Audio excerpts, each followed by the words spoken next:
Hello, नमस्कार. श्री स्वामी समर्थ. मी रेश्मा तुम्हा सगळ्यांचं रेश्माच्या दुनियादारीमध्ये पुन्हा एकदा स्वागत करते. पूजाघर म्हणजे घरातील सर्वात महत्त्वाची जागा, घराचे पावित्र्य राखणारी मंगल जागा. घर लहान असो की मोठे, घरातील पूजास्थान नेहमीप्रमाणे असेल तर त्याचे अधिक फायदे होतात.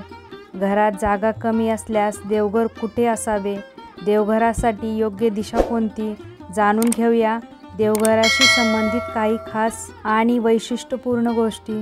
तुमच्या घरामध्ये देवघर बनवण्यासाठी जास्त जागा नसल्यास किचनमध्ये ईशान्य कोपरा म्हणजेच उत्तर पूर्व दिशेला देवघर बनवू शकता. या दिशेला पूजा केल्याने देवी देवता लवकर प्रसन्न होतात. घरामध्ये देवघर अशा ठिकाणी असावे जिथे दिवसभरातून काही काळासाठी सूर्यप्रकाश पोहोचेल. ज्या घरामध्ये सूर्यप्रकाश आणि ताजी हवा येत राहते त्या घरामध्ये विविध दोष आपोआप नष्ट होतात. सूर्यप्रकाशामुळे वातावरणातील नकारात्मक ऊर्जा नष्ट होते आणि सकारात्मक ऊर्जा वाढते. देवघरातील दिवा, समई, निरंजन आग्नेय कोपऱ्यात ठेवावे तर धूप अगरबत्ती स्टँड वायव्य कोपऱ्यामध्ये ठेवावे. देवघरात असो किंवा उंबरठ्यावर अगदी कुठेही तुटलेला दिवा कधीही लावू नका. यामुळे घरात नकारात्मकता वाढते. जर तुम्ही इच्छा पूर्ण करण्यासाठी दिवा लावत असाल तर तुटलेला दिवा लावल्याने तुमची इच्छा पूर्ण होत नाही, शिवाय लक्ष्मी मातेचा कोप होतो. देवपूजा करताना देवाला नेहमी करंगळी जवळच्या बोटाने अर्थात अनामिकाने गंध लावावा. देवघरात कमीत कमी मूर्ती किंवा देवी देवतांचा फोटो असावेत.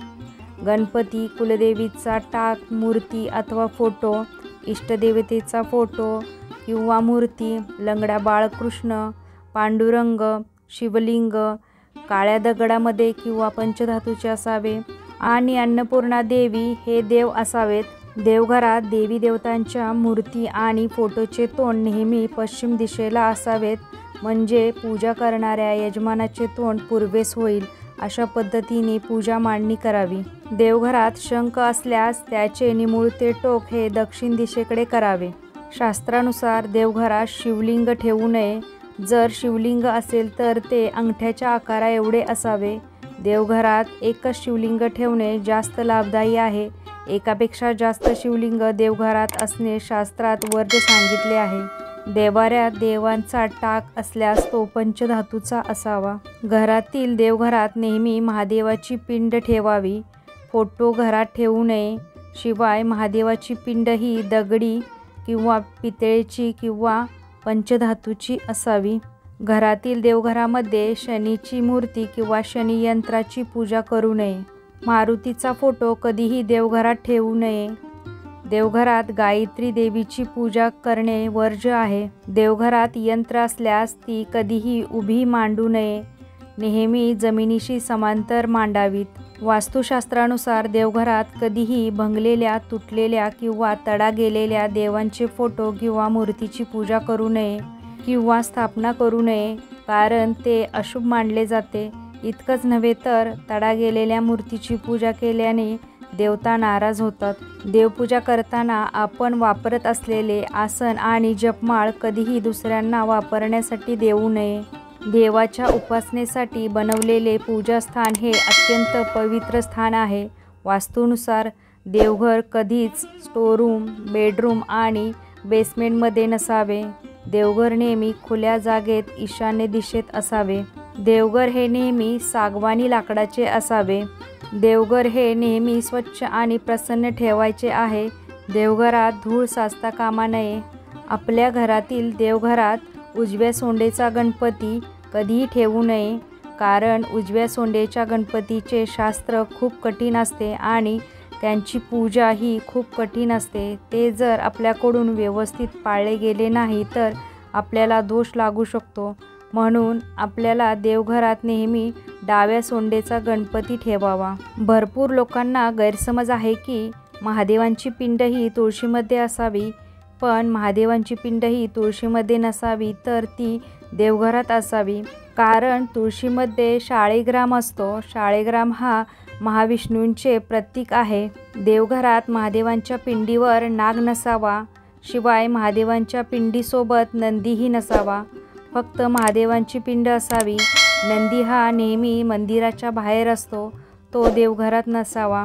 शिवलिंग ठेवण्याची उत्तम दिशा उत्तर आहे, म्हणजे शंकराच्या पिंडीचे निमुळते टोक उत्तरेकडे करून ठेवावी।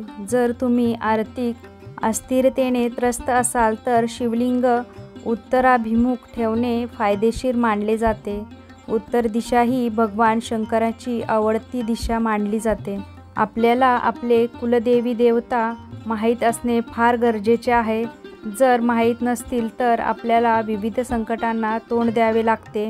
आपल्याला देवघरात आपल्या कुलदेवतेचा एकतरी फोटो किंवा एखादी मूर्ती असणे खूप आवश्यक आहे। वास्तुशास्त्रानुसार देवघरातील वाळलेली फुले घरात ठेवणे अशुभ आहे। यामुळे वास्तुदोष निर्माण होतो, घरामध्ये नकारात्मकता निर्माण होते आणि यामुळे व्यक्तीच्या जीवनात आणि घरामध्ये वास्तुदोष निर्माण होऊ लागतो। त्यामुळे फुले सुकताच तुम्ही ते निर्माल्यात विसर्जित करा किंवा नदीमध्ये विसर्जन करा। देवांना कधीच एका हाताने नमस्कार करू नये।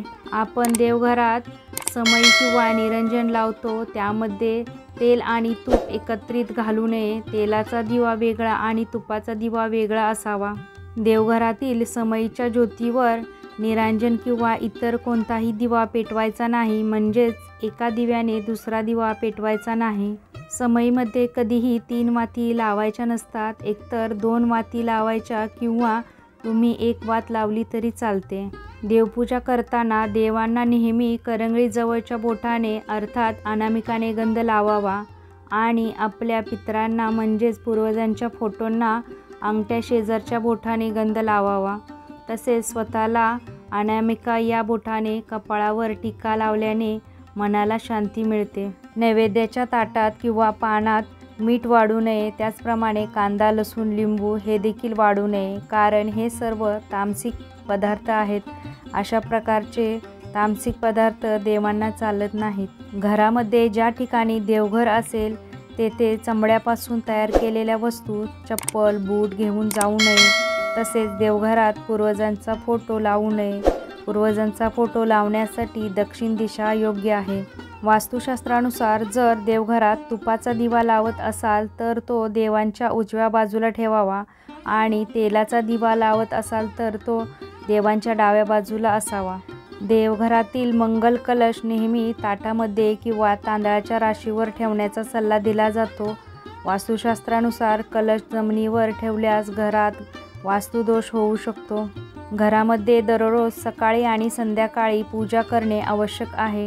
पूजा करताना घंटा आवश्यक वाजवावी, तसेच संपूर्ण घरात फिरून घंटानाद करावा। असे केल्याने घंटेच्या आवाजाने नकारात्मकता नष्ट होते आणि सकारात्मकता वाढते। देवघरात शंख अवश्य ठेवावा। माता लक्ष्मीला शंख खूप प्रिय आहे। समुद्रमंथनातून लक्ष्मीसोबत शंखही प्रकट झाला। देवघरात शंख स्थापित करून त्याची रोज देवपूजा केल्यास लक्ष्मी देवी प्रसन्न होऊन भरपूर संपत्ती प्रदान करते। भगवान श्रीकृष्णांना मोरपंख खूप प्रिय आहे। ते नेहमी डोक्यावर मोरपंख घालतात। घरामध्ये मोरपंख ठेवणे खूप शुभ मानले जाते। मोरपंख मंदिरात ठेवल्याने भगवान विष्णू आणि माता लक्ष्मीचा अपार आशीर्वाद मिळतो। हिंदू धर्मात गंगेचे पाणी अत्यंत शुभ मानले गेले आहे। असे म्हणतात की पवित्र पाणी कधीही खराब होत नाही। विशेष प्रसंगी अंघोळीच्या पाण्यात गंगाजल मिसळून स्नान केल्यास खूप फायदा होतो। यासोबतच मंदिरात गंगाजल ठेवल्याने देवी लक्ष्मीचा आशीर्वाद प्राप्त होतो।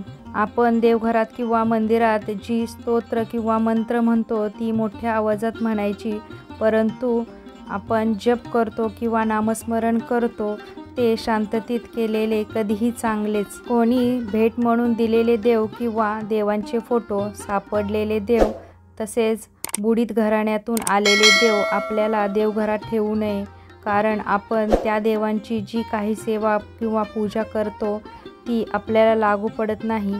ती सर्व सेवा ज्यांचे देव आहेत त्यांना लागू पडते।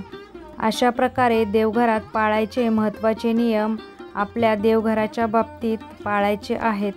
असे काही नियम पाळल्याने आपल्या घरात प्रसन्न वाटते आणि आपल्या घरात देखील शांतता राहते। तर तुम्हाला हा आजचा व्हिडिओ कसा वाटला?